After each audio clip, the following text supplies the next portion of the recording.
Les HPI, haut potentiel intellectuel, les enfants précoces, les petits génies, ils sont partout dans les livres, dans les cabinets de psy, les écoles et même dans les séries télé. Avons-nous des enfants plus intelligents qu'avant? On en parle avec nos invités.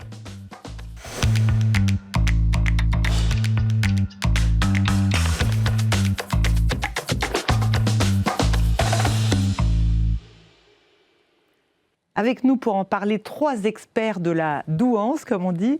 Monique de Kermadec, vous êtes psychologue clinicienne, spécialiste des hauts potentiels intellectuels, des enfants précoces. Et vous avez publié L'enfant précoce aujourd'hui, c'est votre dernier ouvrage, mais il y en a d'autres.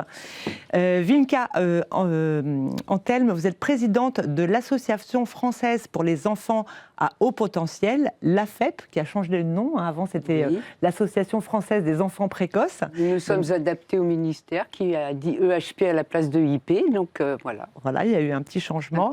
Lila Gabriel, vous êtes maman d'un enfant à haut potentiel intellectuel, HPI. Vous dites surdoué, précoce, HPI. HPI. HPI, maintenant, c'est voilà, un petit Djibril, donc qui a 10 ans. Et vous nous raconterez bien sûr comment vous avez fait face, comment vous vous débrouillez au quotidien. Et Romain Mercier, journaliste au Figaro étudiant, qui est évidemment surdoué, comme nous tous. Pourquoi y a-t-il un tel engouement pour les hauts potentiels intellectuels, les enfants précoces? Peut-être parce que Mozart était HPI, que c'était la seule raison qu'on a trouvée qui pouvait expliquer le fait d'écrire des œuvres entières à seulement 6 ans. Peut-être parce qu'en ce moment même, il y a un petit génie nommé Laurent Simons qui vient d'avoir un doctorat en physique quantique. Rien que ça, à seulement 15 ans. Bref, les surdoués ont toujours fasciné, qu'importe les époques, qu'importe le génie. De notre époque contemporaine, les surdoués, aussi appelés les zèbres ou encore les HPI, sont populaires par les différents ouvrages d'experts, comme ceux de Madame Kermadec, ou encore l'engouement très récent en France s'explique notamment par l'obtention du bac par une fillette de seulement 9 ans. Et enfin, comment ne pas parler de la série HPI sur TF1 qui a définitivement fait entrer dans les mœurs les mots haut potentiel intellectuel pour définir les surdoués. En effet, selon Médiamétrie, la série incarnée par Audrey Fleurot a touché de près ou de loin 88% de la population française, ce qui est colossal. Alors, est-ce que tous les enfants sont HPI? Non. Alors, je vais décevoir beaucoup de parents probablement, mais non, il n'y a que très peu d'enfants HPI. Pour rappel, pour qu'un enfant soit HPI, il faut qu'il ait plus de 130 de QI, donc de quotient intellectuel. Aujourd'hui, selon l'INSERM, on recense un petit peu plus de 2% de la population française HPI, dont plus de 200 000 enfants. Par ailleurs, selon l'AFEP, une association qui accompagne les HPI de l'enfance à l'âge adulte, 1 543 300 personnes en France sont HPI. Donc, vous l'aurez compris, les HPI restent une extrême minorité en France. Alors, comment repérer si on a un enfant HPI ? Honnêtement, pour en être sûr, je ne peux que vous recommander d'aller voir un spécialiste du domaine et de faire passer à votre enfant un test de QI. Le plus réputé est le test WISC-4 et il se compose en 3 rendez-vous. Un premier WISC 5, un premier où les parents, enfants et psychologues abordent les problématiques de l'enfant qui amènent à penser qu'il est HPI. Un deuxième où l'enfant sera seul avec le psychologue qui lui fera passer des batteries de tests évaluant la mémoire, le traitement de l'information, la capacité de raisonnement et la compréhension. Et un troisième rendez-vous où le psychologue remettra les résultats aux parents. Il y aura le fameux diagnostic, est-ce que l'enfant est HPI ou non. Alors désolé, mais ce n'est pas parce que votre enfant s'ennuie ou qu'il a de mauvais résultats à l'école qu'il est forcément HPI. Alors Monique de Kermadec, pourquoi cette fascination pour les enfants précoces ? On en parle beaucoup, mais en fait, il y a toujours eu des enfants précoces. On disait Mozart. Oui, mais on n'en parlait pas dans ces termes à l'époque. Aujourd'hui, nous sommes plus éduqués sur le sujet. On en parle déjà depuis, je dirais, 1995 à peu près. Avant. Il y a eu l'émission de Cavada en 1994 qui a parlé de premiers enfants surdoués. Et depuis, il est vrai dans les médias, oui. Oui. Et depuis, on en parle, je dirais, de façon assez régulière, parce qu'ils se reproduisent de génération en génération. Nous avons de nouveaux enfants, bien évidemment, quelles que soient les choses que l'on ait pu dire dans le passé. Nous découvrons toujours avec les nouveaux enfants. Vous recevez dans votre cabinet les enfants de personnes que vous avez suivies dans votre cabinet à l'époque, en fait? Alors aujourd'hui, il m'arrive effectivement d'avoir quelques jeunes adultes qui ont un premier enfant et qui, se souvenant de notre rencontre viennent me voir pour leur enfant. Et je trouve ça absolument formidable parce que d'abord je les retrouve, je suis consciente du parcours qu'ils ont accompli et puis je découvre leur enfant qui aussi fait preuve d'éveil et de grandes promesses. Alors, Wilinka Anthelm, vous êtes présidente de la FEP. On dit que c'est surtout une problématique de bourgeois, entre guillemets, les surdoués, c'est uniquement dans les milieux, les milieux les plus favorisés. On peut être enfant précoce dans tous les milieux sociaux ? Mais bien évidemment. Malheureusement, ce sont les personnes, je dirais, en majorité qui sont dans des milieux favorisés ou intellectuels ou des choses comme ça, qui vont pouvoir déjà avoir les moyens de payer un test. Ça, oui. Il faut déjà les moyens. Mais quand même, au niveau de l'éducation nationale, vous avez les psychologues de l'éducation nationale qui sont à même de pouvoir passer des tests. Hein. Alors, pas un test de QI, parce que ça n'existe pas. Hein, c'est pas un test de quotient. C'est le test, c'est un test de QI, mais pas de haut potentiel. Parce que parfois, on nous appelle en disant je voudrais passer un test de haut potentiel. Donc c'est bien un test de QI qui évalue de la base jusqu'au supérieur. Donc après, il n'y en a pas plus, parce qu'en pourcentage, on est toujours à 2,3%, donc nous n'en avons pas plus. Donc il n'y a pas une épidémie parce que de c'est HPI. figé. Ah non c'est figé, c'est 2,3% sur les tests de la courbe de Gauss, les Wechsler, donc c'est 2,3%. Maintenant, il y a peut-être un peu plus d'enfants, donc, alors non, il y en a moins, puisqu'on devrait réduire les classes. Mais beaucoup d'adultes se repèrent et se découvrent, et puis il y a aussi le fait d'être médiatisé et tout ça. Oui, de faire des émissions, davantage. Des livres, on en parle davantage. Et malheureusement, là où on peut aller les chercher, ceux des milieux défavorisés, c'est l'école qui peut les repérer. D'accord. Avec l'école. Monique de Carmadec, est-ce qu'il y a une évolution depuis justement la fin des années 90 où vous avez commencé à écrire des livres là-dessus? Est-ce qu'aujourd'hui ça a changé? Oui, il y a une évolution parce que nous sommes plus informés. Je dirais de façon générale, il y a eu plusieurs émissions et comme vous le soulignez, on en parle pas mal aujourd'hui. Je crois qu'avant, c'était éventuellement des parents qui avaient eux-mêmes fait des études, qui avaient accès, je dirais, à certaines informations, qui venaient consulter. Aujourd'hui, on a une population, je dirais, beaucoup plus large qui s'informe des possibilités intellectuelles de leurs enfants. Mais je crois que, bien évidemment, ces fameux 2% ont existé. Ont toujours existé, mais là, on est informé. Lila Gabriel, vous êtes maman donc, du petit Djibril. Comment vous êtes aperçue que votre petit garçon était un enfant précoce? Alors, moi, c'est notre premier enfant, Djibril. On en a 3 depuis, mais donc c'est le premier. On avait des signes, on se rendait compte de certaines choses, mais quand c'est son premier enfant, on n'a pas de comparatif et on se dit, tout le monde trouve son enfant exceptionnel. Donc, il a marché très très tôt déjà, à 9 mois, il courait déjà. Il dormait énormément. Alors, je sais qu'il y a soit des problèmes de sommeil, soit au contraire un grand besoin de sommeil. Moi, il a toujours un très grand besoin de sommeil. Des questions existentielles très tôt. Avant de rentrer à l'école, lui, il est de fin d'année, donc déjà, il rentre. Quelles questions il se posait exactement? Qu'est-ce qu'il y a après la mort? Pareil, au niveau de l'espace, qu'est-ce qu'il y a après l'espace, qu'est-ce qu'il y a après l'univers?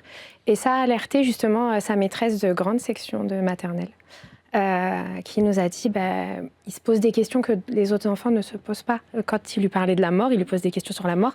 Elle me disait, je me retrouve décontenancée, je ne sais pas quoi répondre. Il s'ennuyait beaucoup. Et elle me dit qu'il faisait des calculs avec les carreaux du carrelage de l'école. Et moi, je me suis vraiment rendu compte des choses au moment du Covid, quand elle nous envoyait par mail le travail à faire. Et là, j'ai réalisé en me disant, mais effectivement, je comprends qu'il s'ennuie parce qu'il y avait le graphisme, donc qui est très important à cet âge-là, pour apprendre les lettres cursives. Les lettres. Donc, on était sur des vagues à faire. Mais c'est vrai que je me suis dit, mais non, mon fils, il faisait ça avant de rentrer en maternelle.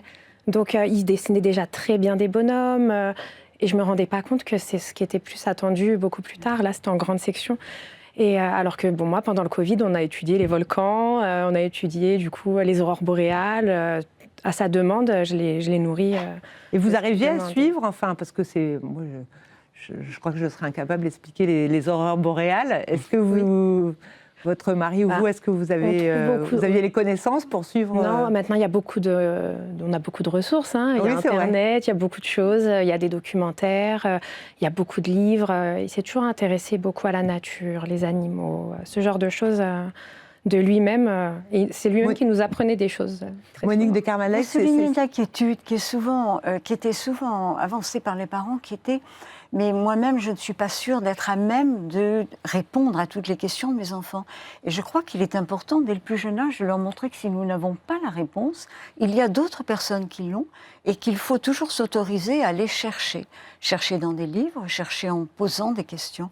Les questions de vos enfants m'ont fait penser à un petit garçon qui m'a dit, moi j'ai demandé à la maîtresse, il avait 4 ans, qu'est-ce qui va se passer si la Terre s'arrête de tourner ? Est-ce qu'on va tomber pour toujours ? Et la maîtresse n'a pas pu me répondre.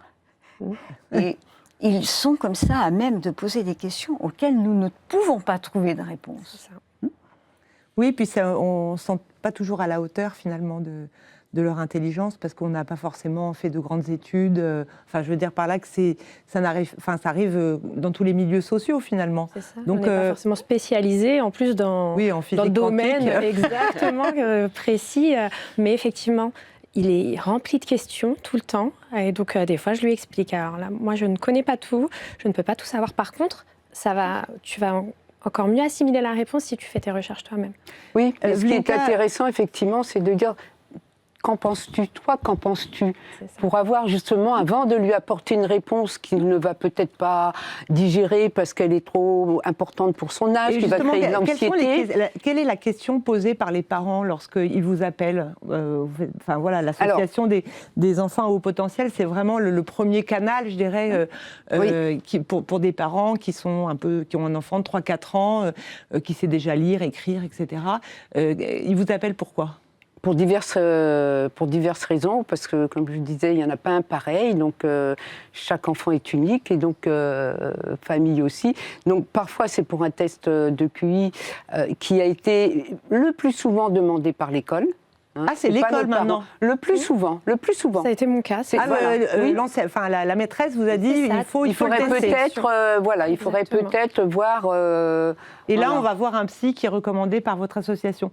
Il y a un truc que je me suis toujours demandé, c'est pourquoi les CMPP, les centres publics, en fait, ne font pas de tests pour les enfants précoces. Le font. Justement, c'est pour ça que dans les milieux défavorisés, parce que pendant longtemps, en fait, j'envoie vers les CMP, d'accord, les centres médico-psychologiques. Ils sont habilités aujourd'hui à faire passer des tests. Pas tous.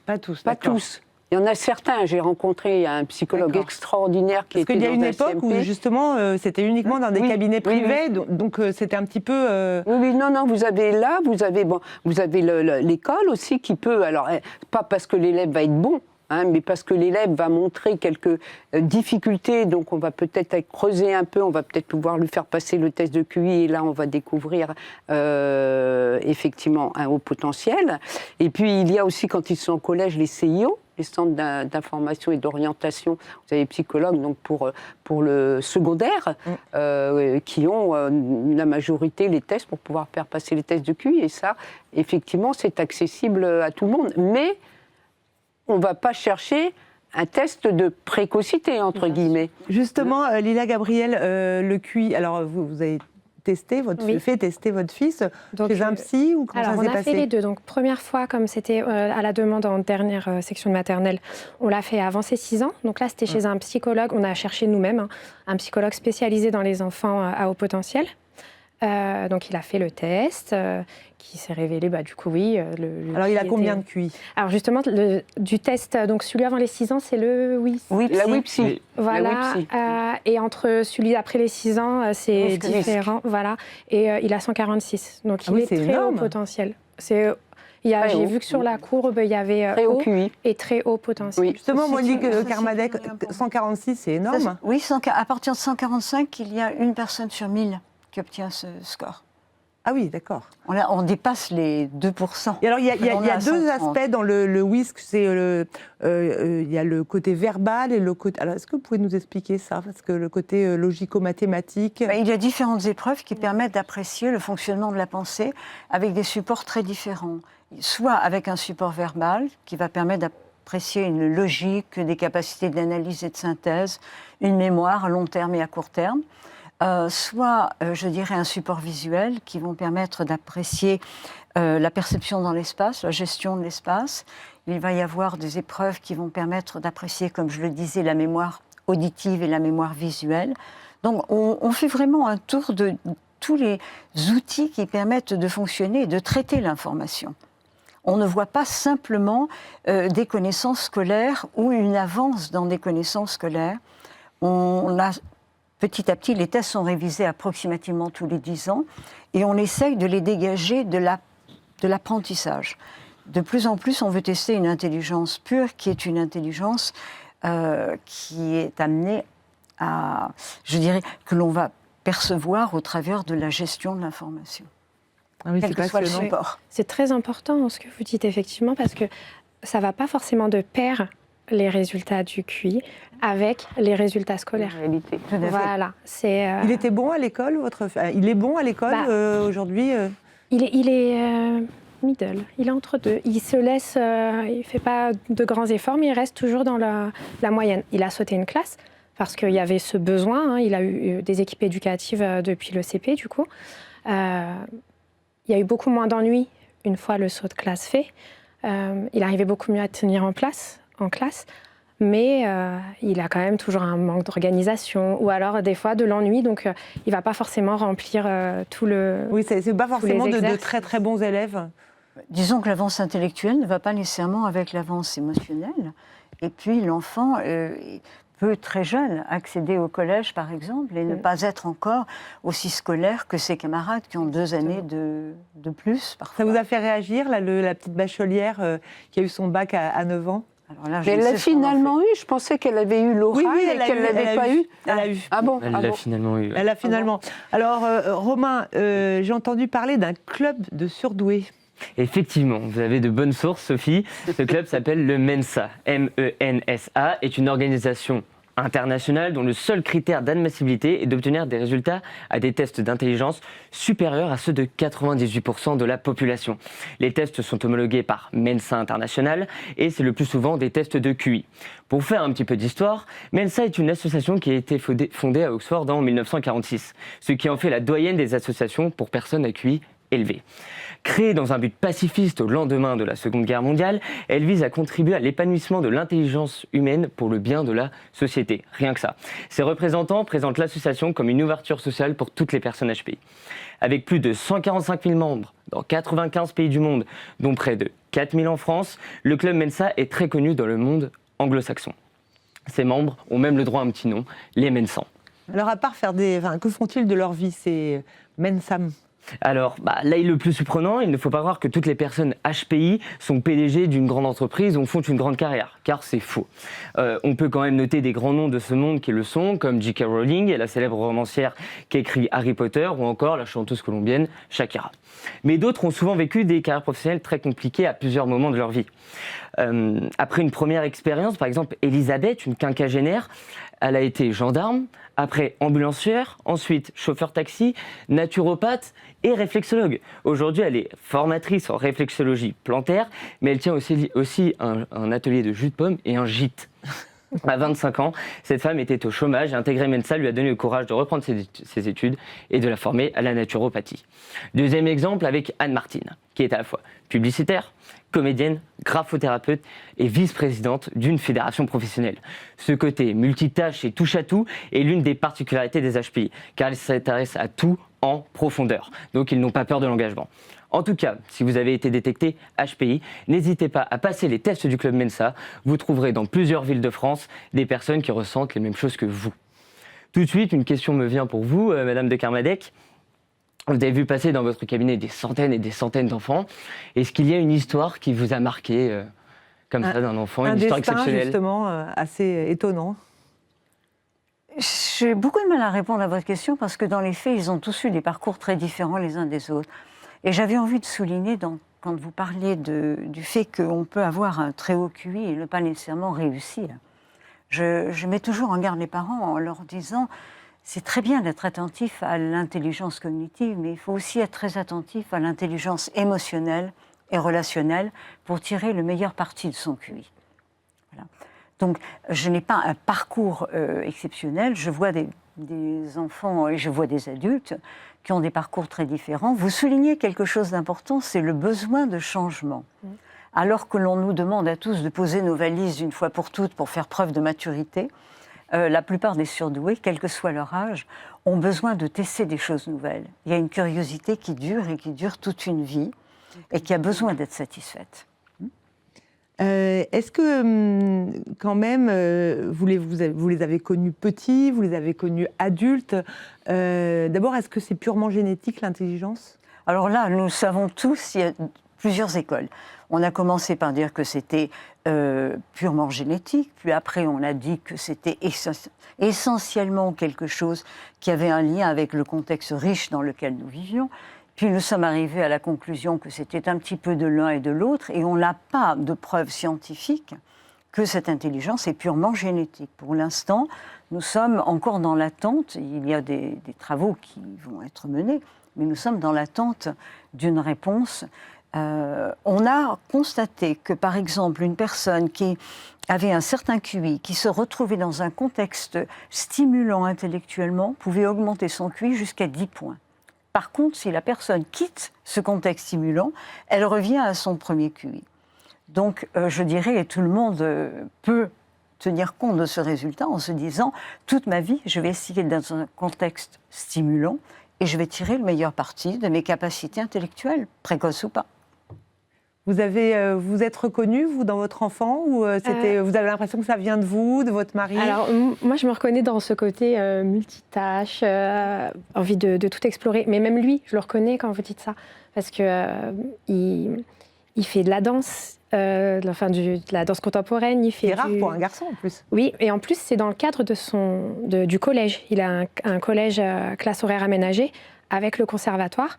Donc il fait aussi du hip-hop, il fait du théâtre, tout ça au conservatoire. Il fait du basket, il fait de la batterie depuis 3 ans. Il fait beaucoup de choses, il fait du mannequinat, il fait des pubs, il a tourné beaucoup de pubs. Il est vraiment... voilà, il a fait un peu de cours Florent, l'école du Roi Lion. Il a besoin de constamment être... Et c'est là qu'il excelle, c'est quand ça bouge tout le temps. Alors qu'en classe, quand c'est rébarbatif, et on nous l'avait dit, le psychologue nous l'avait dit dès le début, si c'est répétitif, ça va faire l'effet inverse sur Djibril. Donc, un exercice, il est compris une fois, il ne faut pas lui redonner une deuxième fois, sinon ça va faire l'effet inverse. Il se décourage, il n'a plus envie, il a déjà compris, donc pourquoi continuer? Il veut passer à autre chose.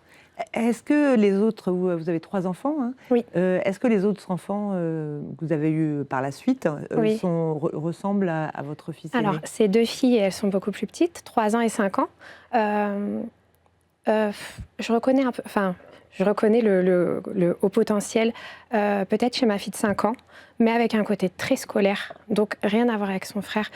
C'est pour ça que pour l'instant, on n'a pas ce besoin de la faire tester. À l'école aussi, ils me le disent, mais comme elle pose aucun problème. Voilà, exactement. Elle est très calme, très posée, très studieuse, voilà, très organisée déjà. Oui, il y a une différence, Monique de Carmadec, entre les filles et les garçons. C'est le problème des filles, parce que quand on a commencé à recevoir de nombreux enfants en test, les parents faisaient tester les garçons. Et les filles sont venues après. Aujourd'hui, on a enfin atteint cet équilibre. Mais je me souviens encore de ce père qui est venu avec son fils, qui était son portrait craché, m'a-t-il dit, qui effectivement était un garçon brillant qui était au collège. Et en voyant l'analyse des résultats de son fils, se dit, vous savez, ma fille est sans espoir, elle a des problèmes, il faudrait peut-être malgré tout que je la fasse tester. Et cette fille qui se fondait dans la tapisserie et que le père avait complètement oubliée, était tout aussi brillante, sinon un peu plus brillante que son frère.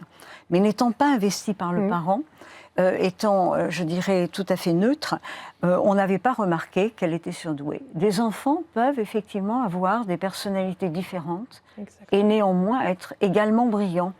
Donc faites attention, je vous en prie, donnez aux filles la même possibilité qu'aux garçons. Mais ce qui est intéressant quand la maman de Djibril parle, c'est qu'il y a 3 enfants dans la famille. Alors on va dire la petite n'a pas été testée. On peut imaginer qu'elle a un haut potentiel, mais ils sont tous les deux, le frère et la sœur, parce que c'est un garçon, parce que c'est une fille, mais pas que, sont complètement différents. Ce qui montre qu'avoir un haut potentiel intellectuel, eh bien, on ne peut pas généraliser parce que chaque enfant est complètement différent. L'environnement fait beaucoup. On parle aussi de sensibilité. Souvent, que les enfants précoces ou surdoués ou HPI sont aussi des enfants particulièrement sensibles. Oui, alors sur différentes sensibilités. Alors on parle d'hypersensible. Oui, alors maintenant c'est haute sensibilité. C'est plus l'hypersensibilité, c'est la haute sensibilité. Mais une étude a été faite qui a montré qu'il y avait à peu près 22% de la population qui avait cette haute sensibilité, donc qui ne rejoignait pas les 2,3% des hauts potentiels. Donc c'est pas parce qu'on a un haut potentiel qu'on a une haute sensibilité et inversement. C'est pas parce que voilà. Et c'est pour ça qu'on a tendance à mettre des étiquettes ou à construire des schémas et à généraliser. Et c'est dangereux pour les parents. Oui, parce qu'il y a des parents complètement démunis et perdus. Complètement perdus. Ils me disent alors mon fils est peut-être TDAH, mais il est aussi HPI, mais il est aussi peut-être dyslexique ou que sais-je. Oui. On est un peu perdus quand même. On pour les parents, c'est difficile. C'est bien de mettre des étiquettes comme ça. L'avantage d'un TDA ou d'un trouble du neurodéveloppement, puisque ça s'appelle comme ça, c'est qu'on peut le diagnostiquer. Donc ça, c'est quelque chose où on peut diagnostiquer, c'est ça. Maintenant, le haut potentiel, qui n'est pas un diagnostic, parce que le haut potentiel n'est pas une maladie. Donc voilà, on a mis le mot identification, hein, c'est identifié. On va effectivement, on a des tests pour savoir. Et donc c'est... ceux que nous rencontrons, souvent, il y a un haut potentiel associé à un trouble du neurodéveloppement. On en parle de plus en plus parce qu'on a découvert que... Parce qu'on va vous dire, le haut potentiel, finalement, celui... Mozart, c'était un génie. Je ne sais pas si c'était un haut potentiel intellectuel. Hein, c'était un génie. Il était peut-être bon en musique, mais peut-être pas dans le reste. Mais j'en sais rien, je dis ça. C'est que le haut potentiel, il y en a plein. Il y a en sport, en musique. Bien sûr. Après, écrire des œuvres entières, je pense que ça illustre quand même le fait d'être un génie. Et par-dessus le marché, être un potentiel intellectuel. Monique de Kermadec, quand ils deviennent grands, ces enfants, ces anciens enfants précoces, est-ce qu'ils gardent quand même des signes de leur ancienne précocité Personnellement, depuis des années, je déclare que l'on ne perd pas cette précocité. Bien évidemment, un enfant est plein de promesses. L'adulte, nous l'abandonnons toujours en fonction de ce qu'il a accompli.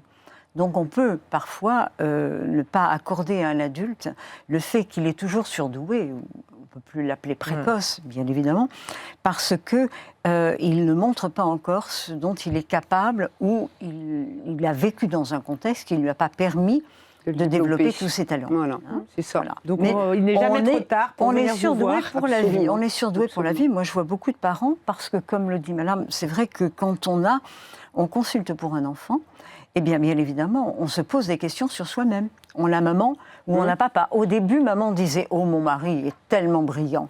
Aujourd'hui, les mères acceptent l'idée que c'est peut-être ça vient d'elle. Majorité merci beaucoup, de femmes. Merci beaucoup à tous pour cette émission bien passionnante. Merci à Et vous. je vous dis à très bientôt pour une nouvelle émission de Paris d'École. À bientôt.